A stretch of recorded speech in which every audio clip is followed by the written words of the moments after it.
Welcome to Women Leaders, Secrets to Success. Joining us from Los Angeles today is Kim Hale. Kim is a public relations guru, but she's also a professional dancer who caught my attention on Instagram with her amazing dance moves on her handle, Miss Kim Hale. Kim, good morning. Thanks for joining us. Good morning. How are you? I'm wonderful. So there's a lot to talk to you about. Let's first talk about your career as a public relations expert. Yeah, so I was a talent agent first and kind of made a natural transition and progression into public relations. I was working at the Debbie Allen Dance Academy at the time, and I was handling their social media as well as taking care of marketing and a lot of other things.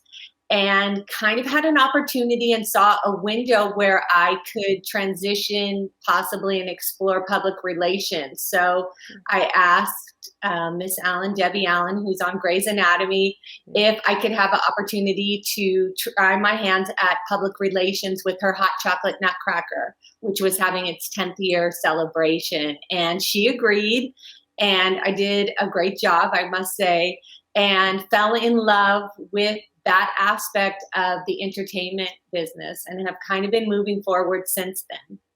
That's incredible. How long ago was that? That was probably about 2 to 3 years ago. And so for me, the idea of transitioning from a talent agent into PR was very natural in the storytelling. So it was a pretty easy transition for me, and I was able to get a few clients really quickly and have kind of grown since then. So is it a one-woman shop, or do you have employees now? I am running my own business. It's very niche market. I'm very particular. I try to give a lot of attention to the people that I work with, because when I was working as a talent agent, I saw this idea of working with masses of people. And I really wanted to get into something where I could work more one-on-one with people. So it's really personal. It's me.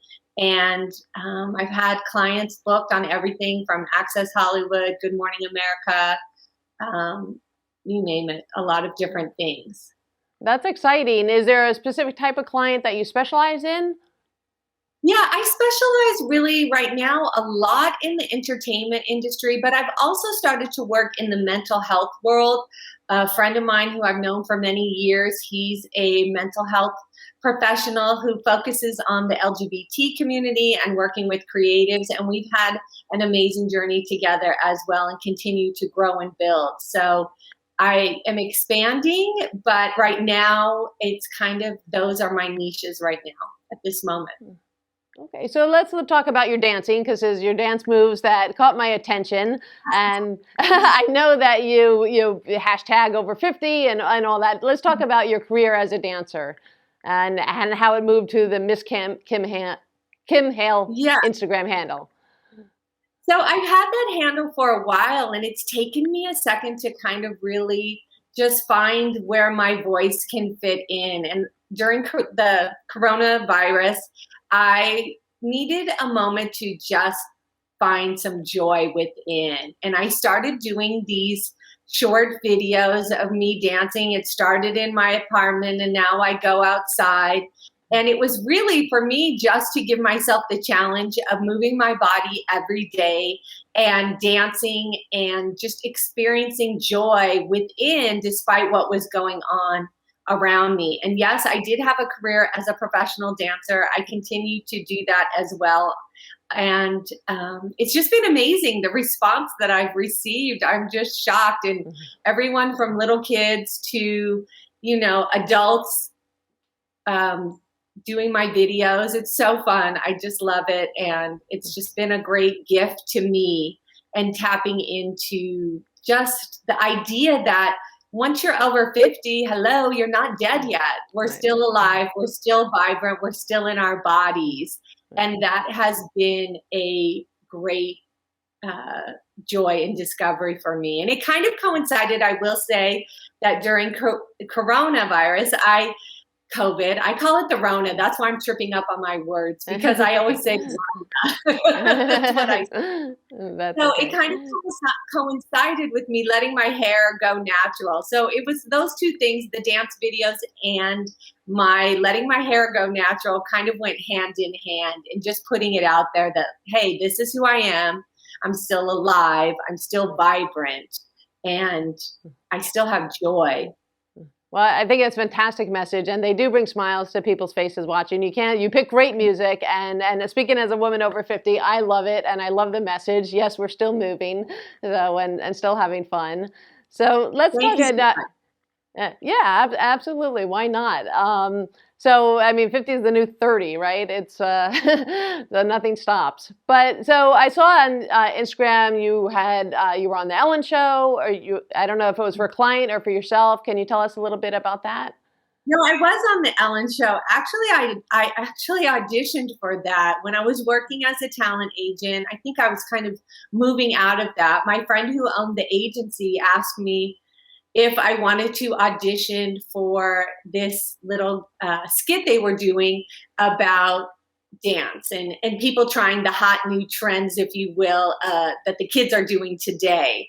And so I had to send in what is a self tape. I filmed it in my living room and actually was able to go and appear on the show. It was an amazing experience. I did a dance called the Whoa, which was popular at the time with young kids.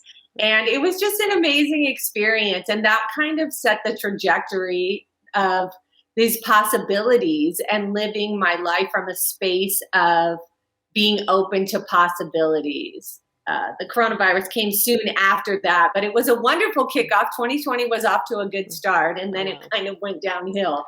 But that was an amazing experience. And it also coincided with my 50th birthday. So it was on my 50th birthday that I shot that episode. And it was so fun. Just an amazing experience, and just an amazing validation of, turning 50. That's wonderful. I love that. I love that story, and I'm glad you had that experience. I'm glad that your 2020 at least started out well and high, and I'm sure you'll recoup that. So let's talk. We only have a little bit of time left. Let's talk about success, because you're obviously a successful woman. So what has made you successful? What personal characteristics? I think authenticity would be the number one. There's been time when I've ebbed and flowed with that, but I think staying true to yourself is the number one thing. Secondly is taking time for myself. And third is really seeing and valuing people and being willing to share their stories. I'm speaking specifically as a PR professional, is the storytelling aspect, and really being able to tell beautiful stories and seeing the commonalities between people. Those have been the big things for me, probably. And I've had a career that's not been on a linear trajectory. It's kind of gone a lot of different places. And the older I get, the more I just embrace that and say, wow, isn't that amazing? As opposed to beating myself, well, I didn't do this or I didn't do that. It's just being open to possibilities and trusting your heart wherever it leads you. Well, I think your trajectory of your career speaks to that you have always been open to the possibilities, and I think that's really important. Now, last question, since it was Mother's Day yesterday, what is the best advice your mom has given you? The best advice my mom ever gave me was, I don't know, that's a great question. I think just to do it in my own way and to find my own way. I think, I tried to fit into a box of who I thought I was supposed to be and other people's visions, including my parents. And I think finally in the later stages of her life, she just told me, just go for it, and whatever your heart is calling, to just go for that. Wonderful. Wonderful. Well, thank you, Kim, for waking up early in Los Angeles and joining us today. I appreciate the opportunity. Thank you so much. And make sure y'all get out there and dance today. I will do that. I will do that. Thank you so much. If you'd like to learn more about Kim and her amazing work as a public relations guru, or check out her dance moves, you can find out more at iwannabuzz.com. Thanks for tuning in. We'll see you next time.